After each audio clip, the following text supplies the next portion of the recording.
Hello, ladies and gentlemen. I hope you have a great and wonderful day. And it seems like that, that Jamaal Bowman guy, the guy that did the fire alarm thing, well, this man is now, he's been charged. That's right, he's been charged. Because he decided to remove like the warning signs and all that stuff from where the fire alarm is area, and then he pulled the fire alarm. So he lied, and as most Democrats do, or any part of the far left or Rhino Republicans, they lie, and they deserve to be exposed. And as we can show you today, and you've seen that it's a very small video, yeah, he definitely did a no. When there's a bit more of his lying, which you take a look at this. By your word that you did not have any intention to slow things. I mean, Hell Democrats no. were trying to stall this vote on the House floor. Yeah, hell no. I mean, when I ran into the Capitol, I went to go vote, and someone told me go downstairs. There's a meeting, so I didn't even know that meeting was taking place for the motion to I forgot what the vote was, but yeah. So no, absolutely not. Hell no. Okay, thank you, sir. All right, thanks, I appreciate it. Yeah, I'm not shocked either. It seems to be a commonplace with these people that they have to lie and commit like crimes in order to get their way, or try to deceive people. Because I don't like politicians. I hate every single politician, including Republicans, and a lot of these people are not really trustworthy at all. And this guy is kind of showing that he's just not trustworthy whatsoever. And here's the actual report of Jamaal Bowman getting charged and many other of his fun times in jail. Bowman turning himself in moments ago. Fox News cameras capturing this exclusive video of the squad member surrendering. The lawmaker from New York is expected to plead guilty after being charged with falsely pulling the fire alarm at a congressional office building. It happened just before the House voted on a stopgap spending bill to fund the government. Last month, Bowman is set to be arraigned at 9:30 a.m. Eastern Time. As I said from the beginning, I was not trying to disrupt any official government proceedings. So I'm glad, the investigation found that was the case. The misdemeanor charge of pulling the alarm, I admitted that from the very beginning. So, gotta take responsibility for it. We have a deal in place, so looking forward to paying the fine, and 3 months later it being dismissed, and hopefully continuing to do work in my district.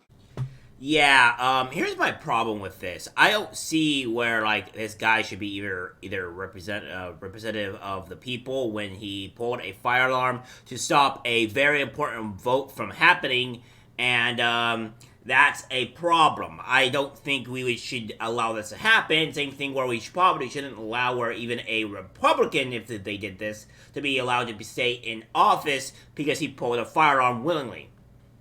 Not just that, he removed the sign and everything, and that's also another problem in itself. This guy had nefarious reasons, and he should not be representing the people. And I think that a misdemeanor is too light for an individual such as himself. I may believe Nick Rekieta from Rekieta Law said this perfectly, and I agree with everything that he says. That every single one of these people should be held accountable. They should have very low salaries, represent only 30,000 people, and not have to have all these abilities. Because that way we don't have people getting these huge amount of paychecks and getting almost zero money, and them only getting very little money. Maybe afterwards they have proven to the United States people that they are there. And they should also have term limits, because I'm getting really sick and tired of these people doing these crimes and getting wealthy off of doing crimes and not being punished, and there's nothing to do about it. So without further ado, here is this clip. I hate them. I think politicians should have a term limit, and at the end of the term limit, they should be killed. Holy shit. Okay. Wow. Serious? if you don't want to be killed, reduce your salaries, expand the number of representatives, represent one per 30,000 people like it was fucking designed, and don't make any money. That means you go to government to serve, not go to government to grow. And get rid of all of your insider trading bullshit, get rid of all of these special things. And when you get out, no, you don't get a tenured job at Stanford because there's literally now 11,000 of you. Yeah. No, even more. Like, and people are like, well, how can you do that? China's parliament has tens of thousands of representatives. It can be done. It just dilutes the vote. It makes it more democratic and more representative rather than having 1 per 760,000 people in California who can never meet the representative unless you come with a fucking $10,000 check sticking out of your zipper. Right. You're never going to meet your representative. If you live in Wyoming, you can, but nowhere else. But it was supposed to be 1 per 30,000. And now it's 1 per hundreds of thousands. Crazy. And it's like, but then we pay them $180,000 to start and full benefits forever, and we protect them from insider trading. We protect them from arrest during session. I'm discussing about what I see in public. Even people closest to us can't be trusted because it's algorithmic disease, the social media.